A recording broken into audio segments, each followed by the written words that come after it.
Hello and welcome to Newsmakers. I'm your host, Nancy Lewis. Today we're going to be talking about ethics reform and appropriations and a whole host of other stuff. We're here today at Truman Medical Centers, and we're lucky enough to be with Missouri State Representative Bonnaye Mims. Glad you're here with us. Thank you. Thank you. Glad to be with you. Let's start out with appropriations, because I know that there is some exciting news that it's something that you were absolutely a key player in getting to a part of Kansas City that really needed it.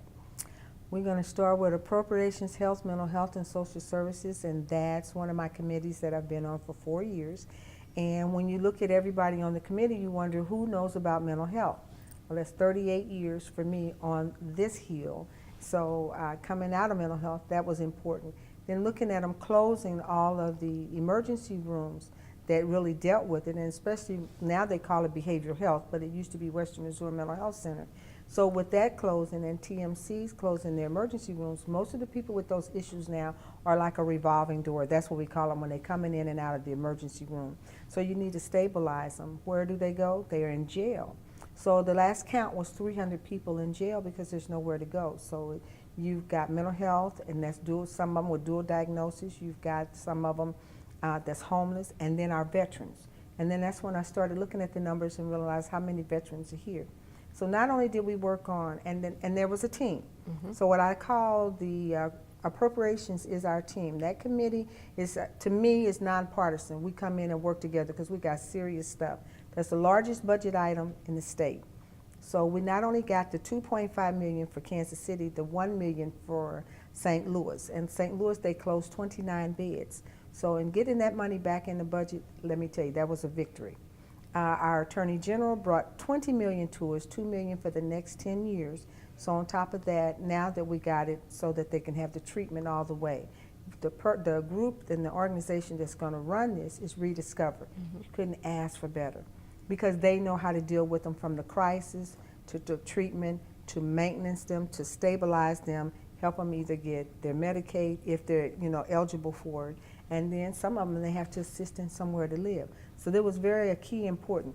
But it took a lot of players because we had people from Hospital Hill, Judge Locascio, Mayor Pro Tem Scott Wagner. My job was to go get the funding, and their job is to set it up and get it going. But it's supposed to open the end of July at 12th and Prospect. So yeah, I'm excited about that. Isn't that just a great example how things can work when people work together? That is so true. And then what I really love about our chair, Marsha Hafner, representative, is if she don't know it, she's going to ask you. Mm-hmm. And so I'm pleased that I'm respected on that committee enough to know about mental health. So total my years are 42 years of that. And I'm glad, because as I was sharing in the hallway was, if you can make it in that field, you can make it anywhere, because that is very tough when you're dealing with people that are sick. And what a great difference this is going to make for people in Kansas City. Very much so. Very much, because I say to people, sit in the emergency room and you can see a lot of it. Because, and another thing that I was pleased to see us fight for was carving out the Pete about psychotropic medication.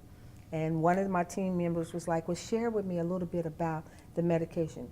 Generics do not work, and especially those that are using the medications now that you can take for a month. Mm-hmm. So it's just like the weather now. The weather can trigger them at this point. You don't have to have any great big thing if you got a dual diagnosis. So if you're schizophrenic, bipolar, schizoaffective, listen at me, oh my God, and I can go on. So I try not to use the acronyms, but these people are viable and important people that need to be taken care of and not just thrown away and think that nobody's going to hear them. So usually when I get calls or messages, I return those because it's very important. And what they say is, I didn't think you would hear me or you would call me back. And so you're out working for them. Got to work for it. Thanks a lot. Thank you. Thank you for being here. Anytime. And thank you for being here. We hope to see you next time on Newsmakers.